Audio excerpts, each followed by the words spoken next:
Hello दोस्तों, तो आज हम इस वीडियो के अंदर कोई रिएक्शन या रिव्यू नहीं करने वाले हैं। आज हम जानने वाले हैं कि वीडियो के बारे में। जी हाँ, लेटर फैक्ट जो कि यूट्यूब पर काफ़ी बड़ा चैनल है, उन्होंने एक वीडियो अपलोड किया है जिसमें उन्होंने ये बताया है कि अपकमिंग 2026 में या फिर आने वाले सालों में तेलुगु इंडस्ट्री कितना डोमिनेट करने वाली है। जी हाँ, जिसमें कुछ 2000 करोड़ तो कुछ 2500 करोड़ भी कमा सकती है।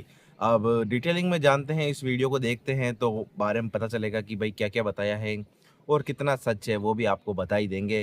बाकी भाई बड़े नाम हैं तो हम तो क्या ही बोल सकते हैं। चलो वीडियो देखते हैं पूरा। इंडिया में 1000 करोड़ क्लब की शुरुआत करना, 4,000 करोड़ क्लब की मूवीज देना, जैसे कि बाहुबली 2, RRR, कल्कि 2, 898, एडियन, पुष्पा 2। ये काम करके टॉलीवुड यानी कि तेलुगु सिनेमा पिछले कुछ सालों में इंडियन सिनेमा का टॉर्च बियरर रही। बट अगर बिल्कुल तुम सही भाई। 2025 की टॉप 10 हाईएस्ट ग्रॉसिंग मूवीज की लिस्ट देखोगे तो टॉप 3 तो छोड़ो, टॉप 5 भी छोड़ो, टॉप 10 में सिर्फ एक तेलुगु फिल्म उस लिस्ट में जगह बना पाई, और वो थी they call him OG. O and I am G, sure कि ये डेटा सही देख के बात। तेलुगु सिनेमा के फैंस को थोड़ा बुरा लगा होगा। बट डोंट वरी, क्योंकि भले ही इस साल टॉलीवुड का सिक्का नहीं चल पाया, लेकिन फ्यूचर में तेलुगु सिनेमा इतनी बड़ी बड़ी मूवीज लेके आ रही है कि अगले 5 साल तक सिंगल हैंडेडली तेलुगु सिनेमा का रूल होगा। और आज की हमारी ये वीडियो तेलुगु सिनेमा के उन्हीं 7 अपकमिंग मोस्ट एम्बिशियस मूवीज के बारे में। जिन मूवीज के बारे में हम इस वीडियो में डिटेल में बात करने वाले हैं, वो कोई टिपिकल पैन इंडिया मूवीज नहीं, बल्कि उन सारी फिल्मों को इंटरनेशनल लेवल पे बनाया जा रहा है। और इस लिस्ट में 2 मूवीज तो ऐसी हैं जिनका बजट हॉलीवुड मूवीज की तरह 100 मिलियन से भी ज्यादा है, और एक फिल्म ऐसी है जिसको दुनिया भर के 9 लैंग्वेजेस में रिलीज किया जा रहा है। इसके अलावा एक फिल्म तो ऐसी है जिसमें पोटेंशियल है बाहुबली 2 की हाइप को टॉप करने का। एंड आई नो कि आप लोग सोच रहे होंगे कि बड़ी मूवीज तो हर इंडस्ट्री में बन रही है, लेकिन हम सिर्फ तेलुगु इंडस्ट्री की मूवीज पर ही क्यों वीडियो बना रहे हैं? तो देखो, ऐसा है कि बड़ी मूवीज तो हर इंडस्ट्री में सच में बन रही है, लेकिन सबसे ज्यादा एक्सपेंसिव एंड सबसे ज्यादा एम्बिशियस फिल्में बस तेलुगु सिनेमा ही बना रही है। इसीलिए ये वीडियो बात तो सही है डेडिकेटेड है भाई। तेलुगु सिनेमा को। तो ज्यादा टाइम वेस्ट ना करते कुछ हुए जल्दी से अलग वीडियो सा शुरू बोला करते होगा हैं। तो जरूर बताएंगे हम आपको इस वीडियो में। फौजी। तो हमारी लिस्ट की पहली फिल्म है प्रभास स्टारर फौजी, जो कि एक वॉर ड्रामा फिल्म होने वाली है। और जैसे कि आपको पता ही होगा कि इंडिया में दुनिया भर के वॉर ड्रामा मूवीज बन चुकी है, जिसकी वजह से आज ऐसी मूवीज को लेकर फटीक सा होने लगा है। दैट्स व्हाई आजकल अगर कोई अच्छी वॉर ड्रामा फिल्म बना भी देता है तो उस अच्छी फिल्म को भी देखने का मन नहीं करता। बट सुपरस्टार प्रभास की फौजी फिल्म का केस ऐसा नहीं है, बल्कि एक वॉर ड्रामा फिल्म होते हुए भी फौजी बहुत ही fresh, unique and exciting film लग रही है। और ऐसा लगने के 2 मेजर रीजन। पहला रीजन है कि इस फिल्म की स्टोरी लाइन बाकी वॉर मूवीज की तरह इंडिया पाकिस्तान एंगल पे बेस्ड नहीं है, बल्कि ये फिल्म तो प्री इंडिपेंडेंस एरा में सेट है। और प्रभास उस एरा में एक ऐसे फौजी का रोल प्ले करने वाले हैं जिसका सीधा कनेक्शन इंडिया के सबसे बड़े फ्रीडम फाइटर सुभाष चंद्र बोस के साथ, ब्रिटिश आर्मी के साथ है, वर्ल्ड वॉर 2 के साथ है, जापानीज आर्मी के साथ है, और शायद हिटलर के साथ। अब एक फिल्म में इतनी सारी चीजों का होना पब्लिक को एक्साइट करने के लिए मोर देन इनफ है। बट इस फिल्म के मेकर हमें मोर देन इनफ से भी कुछ ज्यादा देना चाहते हैं, और वो ज्यादा ये है कि फौजी फिल्म में भी प्रभास का कैरेक्टर महाभारत के कर्ण से इंस्पायर्ड होगा। बेसिकली इस फिल्म में प्रभास के कैरेक्टर के characteristics, morals, ethics, values Mahabharat के कर्ण वाले होंगे। अब तुम ये सोच रहे होगे कि ये वॉर ड्रामा फिल्म में महाभारत कहां से आ गई? तो भैया ऐसा है कि ये फिल्म रियल लाइफ इंसिडेंट से इंस्पायर्ड है, बट ये उन इवेंट्स की एक फिक्शनल रिटेलिंग होने वाली है, just like RRR. And that's why maker इस फिल्म के लिए इतनी क्रिएटिव लिबर्टी ले पा रहे हैं। अब अगर दूसरे रीजन की तरफ चले तो वो है इस फिल्म का स्केल। तो देखो, इंडिया में मोस्टली वॉर ड्रामा मूवीज हमेशा मिड बजट में बनाई जाती है, लेकिन पहली फिल्म है जिसको 700 करोड़ के ह्यूमंगस बजट पे बनाया जा रहा है। और अगर बात करें कि आखिर इतना पैसा लग ये तो कहां रहा मुझे है, भी तो नहीं भैया पता था इस फिल्म भाई। के लिए मेकर्स ने प्री इंडिपेंडेंस एरा का पूरा सेट क्रिएट किया था।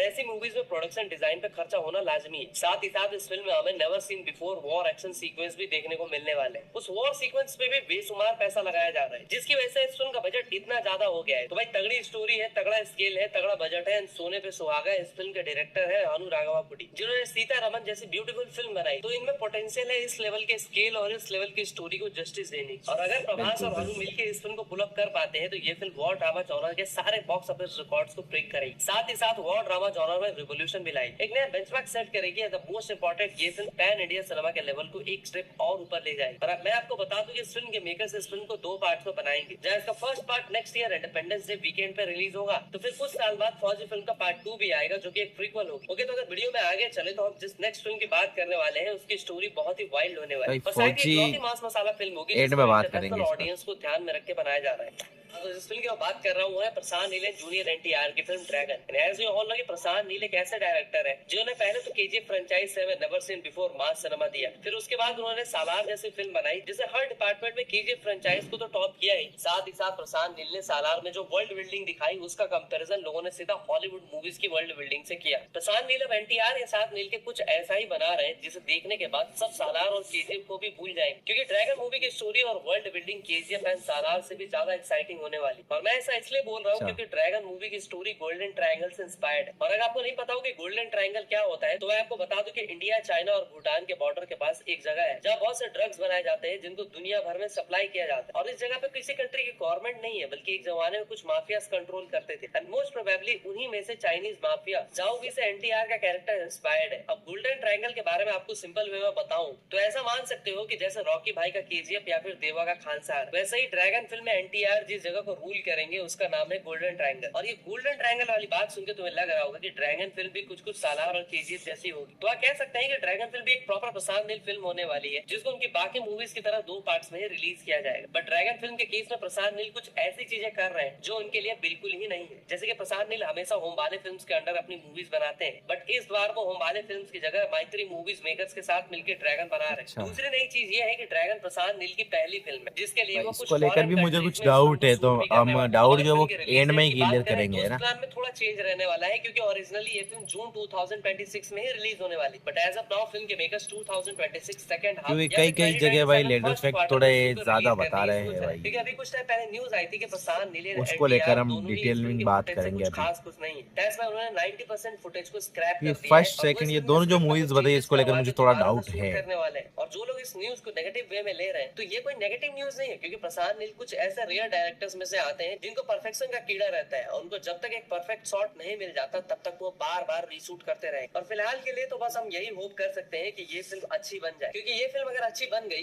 तो इंडिया में तो ये फिल्म 1000 करोड़ ग्रॉस कलेक्शन करने की पोटेंशियल तो रखती ही है। क्या पता है एनटीआर को आरआरआर से मिली ग्लोबल पॉपुलैरिटी की हेल्प से ये फिल्म ग्लोबल ऑडियंस की भी अटेंशन अपनी तरफ खींच पाए। और देखो अगर राजा मौली के मास सिनेमा को ग्लोबल एप्रिसिएशन मिल सकता है तो भैया प्रशांत नील के मास सिनेमा भी कुछ कम नहीं होता। तो भाई अगर बात इंडियन सिनेमा को ग्लोबल लेवल पे ले जाने की चल रही है तो मैं बता दूं कि नेक्स्ट जिस फिल्म की मैं बात करने वाला हूँ उसको दुनिया भर के 9 लैंग्वेजेस में रिलीज किया जा रहा है और उस फिल्म में ग्लोबल। भाई इस मूवी से बात करें, क्या ये मूवी बताए उससे पहले मैं आपको बता दूं कि जो दोनों पहले मूवी बताई है फौजी और NTR 31 जो अभी आने वाली यानी कि ड्रैगन, इस मूवी को लेकर अभी थोड़ा डाउट रहने वाला है क्योंकि ये मूवीज मैंने बोला था कि 2000 करोड़ प्लस कमा सकती है इसने, हालांकि भाई लेटर फैक्टर ने यही बताया है कि 1000 करोड़ कमा सकती है, तो हाँ कमा सकती है लेकिन 2000 करोड़ तक तो नहीं पहुंचेगी, इतना तो पॉसिबल नहीं। और नई फौजी मूवी का अगर मैं बताऊं तो उसका भी बजट जो है वो 700 करोड़ के आसपास अभी तक रिवील नहीं हुआ है भाई। जी हाँ, 700 करोड़ के आसपास बजट रिवील नहीं हुआ है अभी तक, तो क्लियर नहीं है कि 700 करोड़ बजट होगा, लेकिन हाँ लेटर फैक्ट कह रहे हैं तो हम इनकी बात रखेंगे। लेकिन अब मेरे अभी तक कंफर्म नहीं है कि 700 करोड़ इस मूवी का बजट है और ये मूवी कुछ बड़ा कलेक्शन करेगी। मुझे लगा कि कोई बड़ी फिल्में होगी, जैसे कि अभी देखते हैं इसमें कौन कौन सी मूवीज बची हुई है। तो चलो अभी तो ये वीडियो देखते हैं, है ना? सुपरस्टार का कैमियो भी हो सकता है। स्प्रिट डेफिनेटली भाई ये मूवी 2000 करोड़ कमाएगी मैं बात कर रहा हूँ डेफिनेटली। प्रभास और वांगा की स्पिरिट। ये एक ऐसे फिल्म है जिसका इंतजार पूरी मर्द हाइप जात बहुत ही ज्यादा है बेसब्री से इसका, कर रहा है। बहुत। और अगर बात करें कि सिर्फ मर्द जात ही क्यों, तो भैया ऐसा है कि इस फिल्म का डायरेक्टर है संदीप रेड्डी वांगा। और वांगा इंडिया के इकलौते ऐसे डायरेक्टर है जिनकी हर फिल्म ए रेटेड होती है। तो बेसिकली इनकी मूवीज बच्चों या लड़कों के लिए नहीं बनाई जाती बल्कि बस मर्दों के लिए बनाई जाती है। और अगर इस मर्दों वाली फिल्म की स्टोरी की बात करें तो स्पिरिट की कहानी एक शांत और सन की कॉप की होगी जो कि क्राइम सिंडिकेट को पकड़ने के चक्कर में खुद एक झूठे केस में पकड़ा जाएगा। अब उस सन की कॉप को खुद को इनोसेंट प्रूव कर रहा है, साथ ही साथ उस इंटरनेशनल क्राइम सिंडिकेट का भी पर्दाफाश करना है। और इस कहानी में सन की angry young man type cop का रोल प्ले कर रहे हैं डायनासोर प्रभास। और इस फिल्म में डायनासोर से पंगे लेने की हिम्मत है विवेक ओबरॉय में, जो कि इस फिल्म में मेन विलन रहे। और रियल लाइफ में भी पंगे लेने में विवेक ओबरॉय से ऊपर कोई नहीं आता। तो बात करें फिल्म के लीड हीरोइन की तो इस फिल्म में दीपिका पादुकोण को as a leading lady cast किया गया, लेकिन दीपिका और वांगा के आपस में कलेश हो जाता है और उस कलेश के चलते दीपिका को फिल्म से निकाल अभी तो दिया वो जाता है है। यार यूं इसमें। कहीं दीपिका ने फिल्म छोड़ दी होती है। दीपिका के फिल्म से तृप्ति। निकलते ही वांगा साहब ने भाभी 2 यानी कि तृप्ति वही तो मैं दीपिका कहूं, फिल्म में तृप्ति एज है ए इसमें। लीडिंग लेडी कास्ट करते हैं। फिल्म के इन 3 मेन कैरेक्टर्स के अलावा फिल्म में प्रकाश राज, चिरंजीवी जैसे लेजेंडरी एक्टर्स भी इंपॉर्टेंट रोल प्ले करेंगे। तो गाइस ले देखिए, बात ये है कि इस फिल्म में मेन कास्ट और इस फिल्म में कास्ट के अलावा इस फिल्म में 2 बड़े सुपरस्टार्स का कैमियो भी करते हुए नजर आएंगे, जिसमें से पहले सुपरस्टार है कोरियन मूवीज के एक्शन किंग डॉन ली। तो देखो डॉन ली का इस फिल्म में बहुत ही पावरफुल और एक्शन पैक्ड रोल बताया जा रहा है। और अब ये रोल सिर्फ कैमियो होगा या सपोर्टिंग रोल होगा वो तो फिल्म देख के ही पता चलेगा। बट दूसरे सुपरस्टार्स की बात करें तो वो है रणबीर कपूर। अभी ताजा अच्छा। ताजा न्यूज आई है कि रणबीर कपूर स्पिरिट में कैमियो करने वाले हैं। अब स्पिरिट में वांगा ने उनके लिए एक नया रोल लिखा है या फिर रणवीर रणविजय सिंह बन के ही इस फिल्म में आएंगे, वो तो वक्त बताए। बट एक चीज जो है मैं अभी बता सकता हूँ कि अगर ये सारे कैमियोज हुए तो सिनेमा का पर्दा और बॉक्स ऑफिस दोनों जलते हुए नजर आएंगे। बॉक्स ऑफिस से याद आया कि ये कोई पैन इंडिया फिल्म नहीं बल्कि पैन वर्ल्ड फिल्म है, क्योंकि इस फिल्म को इंडिया के 5 मेजर लैंग्वेजेस में तो रिलीज किया ही जाएगा, साथ ही साथ इस फिल्म को इंटरनेशनली इंग्लिश, कोरियन, जापानीज एवं चाइनीज लैंग्वेज में भी रिलीज किया जाएगा। और इतनी सारी लैंग्वेजेस में इस फिल्म को रिलीज करने का मकसद यही है कि किसी तरह ओवरसीज में इंडियन सिनेमा का इंटरनेशनल मार्केट ग्रो कर जाए। और अगर इस फिल्म के साथ सब सही रहता है तो भैया 1500 करोड़ तो कहीं नहीं गए। और अगर ये फिल्म 2000 से 2500 करोड़ कर ले तो भी चौंकना मत। And the box office aside में इस फिल्म के लिए पर्सनली इसलिए भी एक्साइटेड हूँ क्योंकि स्पिरिट में प्रभास का कैरेक्टर एक्टिंग की डिमांड करता है और वांगा प्रभास को एज एन एक्टर किस तरह से यूज करने वाले हैं उसे देखने के लिए मैं भाई डेफिनेटली 2000 करोड़ तो कमाई लेगी है। बहुत उम्मीद है आपसे। अब वांगा से हाइप बहुत ज्यादा है इसका। ऐसा डायरेक्टर है जिससे हमें वांगा से भी ज्यादा उम्मीद, और सिर्फ यही एक इंडियन डायरेक्टर है जिसमें पोटेंशियल है हॉलीवुड मूवीज को टक्कर देने की। और इस बार ये डायरेक्टर अपनी अपकमिंग फिल्म से बॉक्स ऑफिस पर हॉलीवुड फिल्मों को टक्कर देने वाला है। वाराणसी डेफिनेटली। हमारी अगली फिल्म है वाराणसी। और वाराणसी के ऊपर बात करने से पहले मैं आपको बता दूं कि राजा मौली की लास्ट फिल्म RRR जो कि ग्लोबल हिट थी, उस फिल्म की वजह से राजा मौली ग्लोबली एक स्टार डायरेक्टर बन गए थे। और राजा मौली की ग्लोबल पॉपुलैरिटी को देखते हुए लोगों को उनसे नेशनल नहीं इंटरनेशनल लेवल की फिल्म एक्सपेक्टेशन रही है, और उसे डिमांड को पूरा करते हुए राजा मौली वाराणसी जैसी एक इंटरनेशनल फिल्म बना रहे। और वाराणसी शायद इंडिया की इकलौती ऐसी फिल्म है जिसकी ग्लोबल लेवल पे मार्केटिंग की जा रही, और वो भी काफी पहले से। और अभी recently SS Rajamouli and Prithviraj Sukumaran, Priyanka Chopra Jonas की फर्स्ट लुक रिवील की गई। उसके बाद महेश बाबू का फर्स्ट लुक रिवील करने के लिए राजा मौली ने एक वर्ल्ड क्लास इवेंट ऑर्गेनाइज किया था जिसको नेशनल और इंटरनेशनल मीडिया हाउसेस ने कवर भी किया था। अब अगर इस फिल्म की स्टोरी और प्लॉट पे थोड़ा सा बात करें तो आपको पता ही होगा कि एक एडवेंचर फिल्म होने वाली है जिसमें विलन को अपने नापाक इरादों को पूरा करने के लिए संजीवनी बूटी चाहिए होगी या कुछ ऐसा ही चाहिए होगा, और फिल्म के हीरो का काम उस संजीवनी बूटी की रक्षा करना। इस फिल्म में हमें एडवेंचर के साथ साथ साइंस फिक्शन, हिस्ट्री, माइथोलॉजी का कॉम्बिनेशन भी देखने को मिलेगा। इस फिल्म में टाइम ट्रेवल भी हो सकता है और टाइम ट्रेवल की हेल्प से फिल्म के कैरेक्टर संजीवनी बूटी लेने भगवान राम के टाइम पे भी जाएंगे, वो भी उस टाइम पे जब रामायण का एपिक वॉर चल रहा हो। अब देखो, सुनने में तो ये स्टोरी हॉलीवुड की बड़ी बड़ी एपिक मूवीज से भी ज्यादा इंटरेस्टिंग लग रही, बट इस स्टोरी में फिल्म बनाने के लिए खर्चा भी हॉलीवुड मूवीज जितना ही आएगा। तो कुछ रिपोर्ट्स के अकॉर्डिंग फिल्म का बजट 130 मिलियन है, मतलब लगभग 1200 करोड़ रुपए। और अगर खर्चा हॉलीवुड लेवल का हो रहा है तो लोगों के बॉक्स ऑफिस एक्सपेक्टेशंस भी हॉलीवुड फिल्मों की जितनी ही होगी। और अगर सब सही रहा तो राजा मौली हॉलीवुड को भी मिडिल फिंगर दिखाते हुए बोलेंगे कि अमेरिका क्या कहता था, क्या हो तुम, आज हम बोलते हैं कि तू क्या है बे। अब अगर वीडियो में आगे चले तो हमारी नेक्स्ट फिल्म जो है उसका बजट भी वाराणसी फिल्म की तरह ऑलमोस्ट 100 मिलियन है, और इस फिल्म को बनाया जा रहा है हॉलीवुड को इंडियन सिनेमा के रियल पोटेंशियल दिखाने के लिए।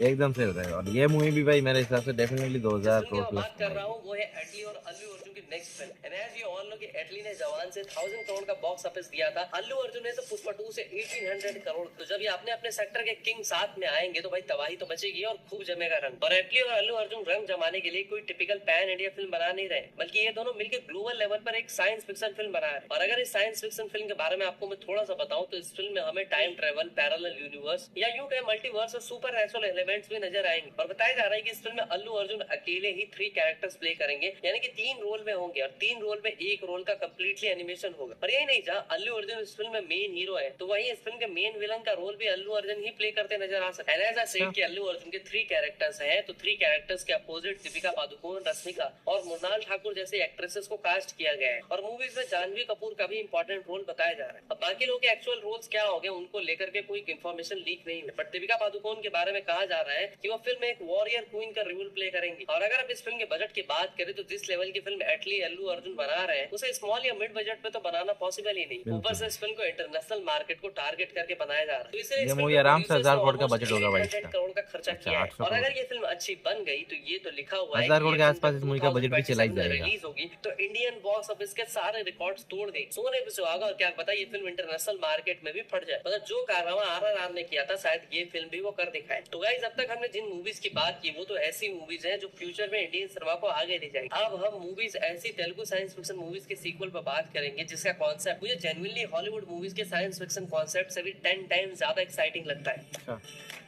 कल की 2 बिल्कुल बिल्कुल।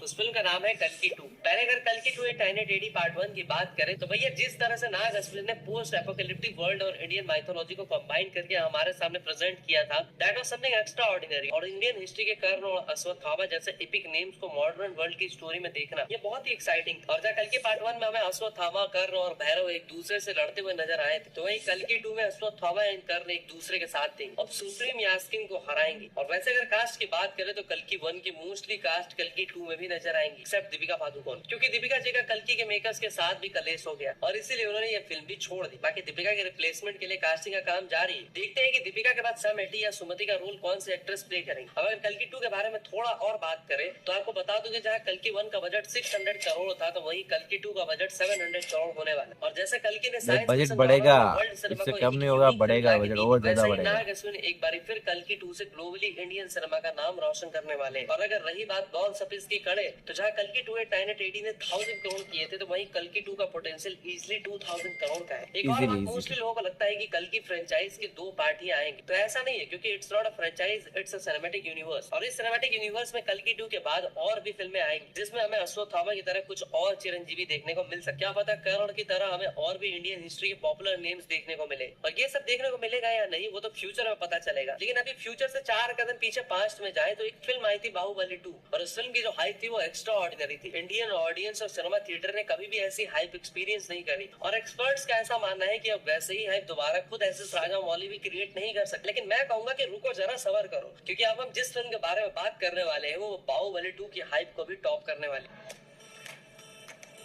मुझे पता था भाई, डेफिनेटली यही नाम आएगा, मैं सलार बात कर रहा हूँ 2। सालार पार्ट 2 सौर्यंगा पर्वम। तो प्रभास इसका के हाइप साथ बहुत भी ज्यादा है सालार भाई। एक ऐसी फिल्म थी जिसने इंडियन ऑडियंस को मास सिनेमा का एक यूनिक कॉम्प्लेक्स और वर्ल्ड क्लास वर्जन दिया था। और जब लोगों ने इस फिल्म को देखा तो बहुत से लोगों को ये फिल्म कुछ ज्यादा ही कॉम्प्लेक्स लगी। कई लोगों को समझ ही नहीं आया, पर जिनको ये फिल्म समझ में आई उनके लिए ये फिल्म एक मास्टरपीस, मास मसाला फिल्म। अपनी रिलीज के टाइम पे इस फिल्म में एसआरके की डंकी को क्लास में बीट करते हुए 600 करोड़ का बिजनेस किया। और ये तो कुछ भी नहीं है क्योंकि जब ये फिल्म ओटीटी पे रिलीज हुई तब से लेके आज तक ये फिल्म ट्रेंड कर रही है। और जब कोई फिल्म लगातार अभी तक ट्रेंडिंग है भाई ये। ओटीटी पे ट्रेंड करती है तो तुम उससे अंदाजा लगा सकते हो कि इस फिल्म की सीक्वल की क्या हाइप होने वाली। और अगर सालार 2 की स्टोरी पे थोड़ा बात करें तो जहां सालार 2 में हमें 2 दोस्तों की दोस्ती देखने को मिलती है, तो इस फिल्म में हमें उन दोस्त यानी कि देवा और वर्दा या यूं क्या प्रभास और पृथ्वीराज सुकुमार की दुश्मनी देखने को मिलती है। अब इस दुश्मनी में कितना खून खराबा होगा वो तो प्रशांत नील डिसाइड करेंगे। और प्रशांत नील इस प्रोजेक्ट को लेके इतने कॉन्फिडेंट है कि उन्होंने ओपनली बोल दिया है कि ये उनके करियर की बेस्ट फिल्म होने वाली है। और इसलिए मैं एक बात कहना चाहूंगा जिसे शायद आप एग्री ना करो, बट सालार 2 की हाइप बाहुबली 2 की लेवल की होने वाली। रही बात बॉक्स ऑफिस की तो कोई प्रेडिक्शन नहीं कर सकता क्योंकि आई एम श्योर कि मेरी जो भी प्रेडिक्शन होगी ये फिल्म मुझसे ज्यादा ही बिजनेस करेगी। और रही बात इस फिल्म के रिलीज डेट की तो उसमें भी काफी टाइम है क्योंकि प्रभास अगले 2 साल अपने फ्यूचर प्रोजेक्ट्स में बिजी है और नील भी एनटीआर के साथ ड्रैगन बनाने में बिजी। तो आई थिंक ये फिल्म शायद 2028 लास्ट क्वार्टर या 2029 तक ही रिलीज हो पाएगी। बाकी इस वीडियो को तो भाई लेटर फैक्ट भाई ने सारी मूवीज जो बताई है वो डेफिनेटली इस लिस्ट में बिलीव करती है। तेलुगु इंडस्ट्री से एक अभी बड़ी बड़ी मूवीज है जो डेफिनेटली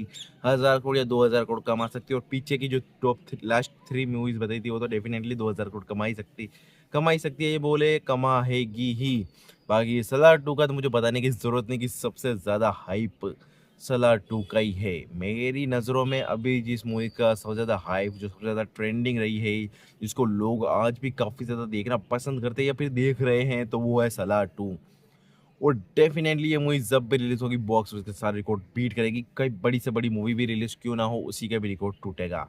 तो वेट करेंगे अब इन मूवीज़ का। आप कौन सी मूवी के लिए सबसे ज़्यादा एक्साइटेड हो? अपनी राय कमेंट बॉक्स में कमेंट करके ज़रूर बताइएगा। बाकी मिलते हैं किसी नेक्स्ट वीडियो में, तब तक के लिए जय हिंद, वंदे मातरम।